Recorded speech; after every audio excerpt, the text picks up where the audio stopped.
Buenas noches, revisemos este consenso respecto al manejo de la sobrecarga hídrica en la insuficiencia cardíaca aguda, recientemente publicado en la revista española de cardiología.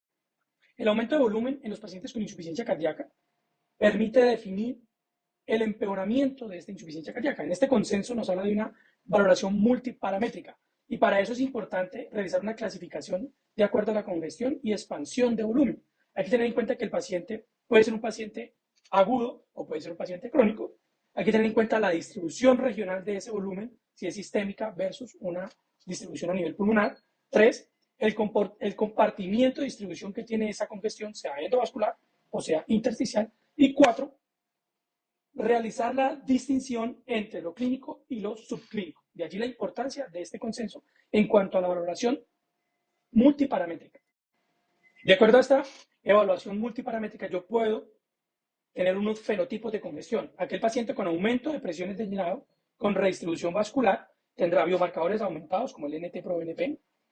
El ecocardiograma va a mostrar aumento de presiones de llenado en los parámetros de evaluación de la función diastólica, como una E sobre E mayor de 14. 4. Evaluaremos a nivel de la ecografía pulmonar y venosa las líneas B y si tiene un Vexus de 0 a 1. Fenotipo mixto, aquel paciente que tiene biomarcadores elevados como el NT-proBNP, aumentado el CA125, tiene compromiso polivalvular, disfunción biventricular, disfunción auricular en el ecocardiograma. Y 3, a nivel del eco pulmonar y venoso, tiene líneas B, tiene derrame pleural y un Vexus de 2 a 3. Y aquel paciente que tiene aumento de presión venosa sistémica y congestión tisular, tendrá el NT-proBNP aumentado, tiene mucho más aumentado el CA125.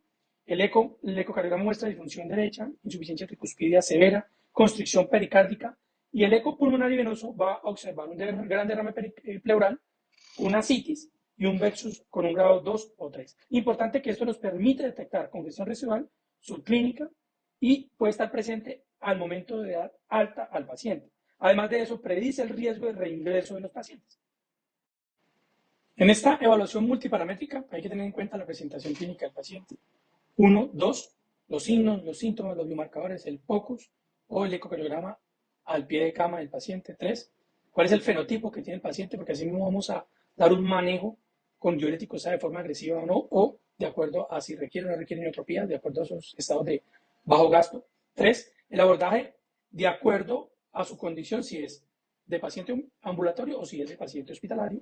¿Y cuál es el objetivo principal de toda esta evaluación y todo este manejo? 1, es mantener el paciente en un estado euvolémico.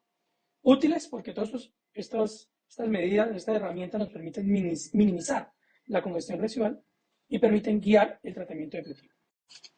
Es importante que para clasificar el paciente, de acuerdo a la sobrecarga hídrica, podemos usar esta escala que nos permite evaluar 10 variables importantes, 1 y 2. Cada variable tiene una puntuación de 0 a 3. El puntaje total sería de 30. Y de acuerdo a esto vamos a clasificar el paciente en euvolémico, paciente con una congestión leve, moderada o severa o grave, de acuerdo a todos los variables, tanto clínicas, crepitación, edema, citis, de acuerdo a los biomarcadores y de acuerdo a los hallazgos ecocardiográficos. ¿Cuál es el objetivo principal del tratamiento? Pues cuando reconocemos la clasificación o de acuerdo al grado de sobrecarga, es llevar al paciente a un estado euvolémico con un puntaje de acuerdo a esta escala menor de 4. Una vez conocida la escala de severidad, enfocémonos en el paciente hospitalizado. Paciente hospitalizado con sobrecarga de volumen, si toma o no toma previamente diuréticos, es la primera pregunta. Y de acuerdo a esto, definimos si debemos doblar o no la dosis. Si tomamos previamente diurético, doblamos la dosis de furosemida. Y si no tomamos previamente diurético, empezamos con furosemida 20 a 40 miligramos endovenoso. Tener en cuenta que si el paciente tiene enfermedad renal crónica, la dosis es mucho mayor, 2 o 3 veces más el valor inicial. Enfermedad renal crónica con una tasa de filtración glomerular menor de 30, dado que la concentración tubular del diurético va a ser mucho menor a las dosis habituales. A las 2 horas evaluamos sodio en orina, si es mayor de 70 miliequivalentes, o evaluamos a las 6 horas la diuresis mayor a 100 cc. De acuerdo a esto vemos si responde o no responde. Si no responde, se debe doblar la dosis de furosemida o pautarla cada 2 horas o pautarla de forma de infusión continua. Y además de esto, añadir un diurético tiacídico o añadir la acetazolamida en caso de que el paciente tenga alcalosis metabólica hipoclorémica. Si el paciente cumple estas 2 metas, se debe mantener la dosis del diurético administrada cada 12 horas. A las 24 horas evaluamos la persistencia de congestión de acuerdo al contexto clínico, la diuresis, la ecografía y los biomarcadores.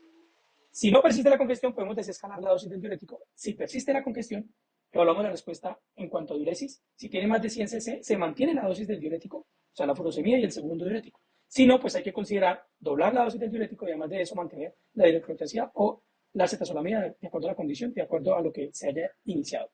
Si a las 48 horas persiste la congestión, pues hay que añadir un tercer diurético. En el caso de que se ha anexado inicialmente acetazolamida, pues se inicia hidroclorotiazida y lo contrario. Si no, se desescala la dosis del diurético de acuerdo pues, a la evaluación multiparamétrica. Si a las 72 horas persiste la congestión, pues hay que añadir un cuarto diurético. En este caso nos dicen que podemos usar tolvaptan, que también pues, tiene grandes beneficios en pacientes con enfermedad renal crónica, o usar solución salina hipertónica.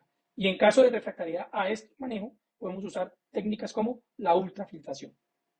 En caso de que la congestión no persista, pues ahí podemos desescalar la dosis del diurético. Aquel paciente ambulatorio que manejamos por insuficiencia cardíaca, pues hay que definir si está con signos de congestión o no. Y evaluar los grados de congestión de acuerdo a la escala multiparamétrica que vimos previamente.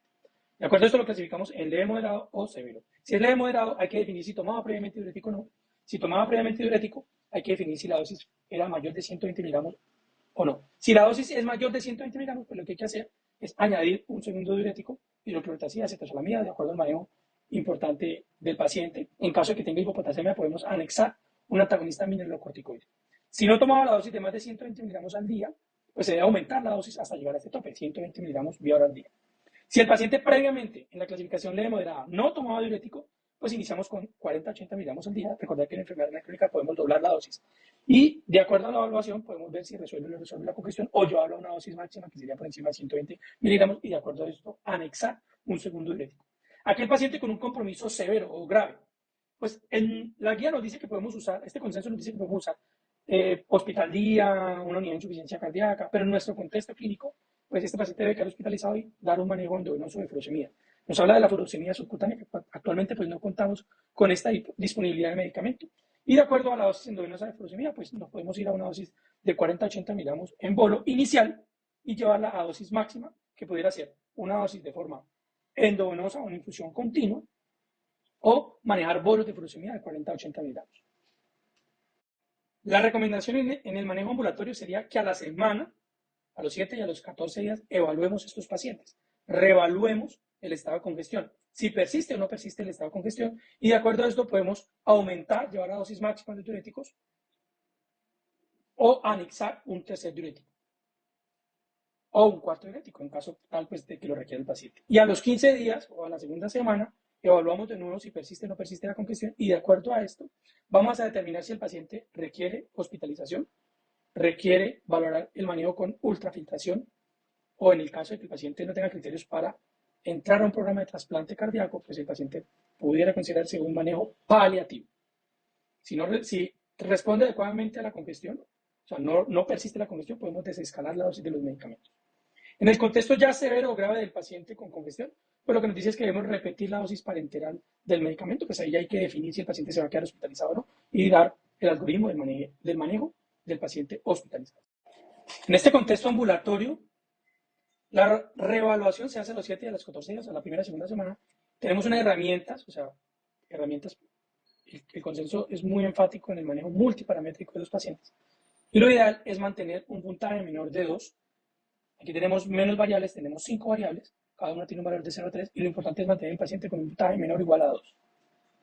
Es importante destacar el escenario del paciente, dado que de acuerdo a su escenario podemos priorizar el tratamiento, dar tiazidas si tiene sodio normal, dar acetazolamida si tiene alcalosis metabólica hipoclorémica, dar antagonista mineralocorticoides si tiene hipopotasemia, si tiene hiponatremia. Pues la guía, este consenso nos avala, nos dice que podemos usar suero salino hipertónico y tolvaptan, que han mostrado pues efectos diuréticos y aumenta el impacto de la congestión en los pacientes. Y en caso de ahogasto, pues hay que definir el inicio inotrópico. Es importante que ante no evidenciar una respuesta a la congestión, hay que evaluar la falta de adherencia, hay que evaluar la hipoperfusión renal por excesivo uso de vasodilatadores, el componente de bajo gasto y que requiera o no requiera inotrópico. Es importante que las limitaciones de este consenso, pues, uno, no se evaluaron, no tuvieron en cuenta los centros de primera atención. 2, están limitadas solamente a entornos de atención médica, o sea, que cuenten con todas las medidas multiparamétricas. En nuestro contexto, en nuestro país, pues no hay disponibilidad de algunas estrategias. No hay, por ahora, pues no está disponible la furosemida subcutánea, el tolvaptan. En caso de que el paciente tenga enfermedad renal crónica, pues es muy importante que el tolvaptan sería una gran opción, pero pues contraindicaría en este caso el uso de empagliflozina, de acuerdo pues a la tasa de filtración glomerular que tenga el paciente. Sin embargo, es un gran consenso y nos permite evaluar de forma oportuna con todas nuestras herramientas y garantizar un gran impacto en la congestión del paciente. Creo que es de mucha utilidad.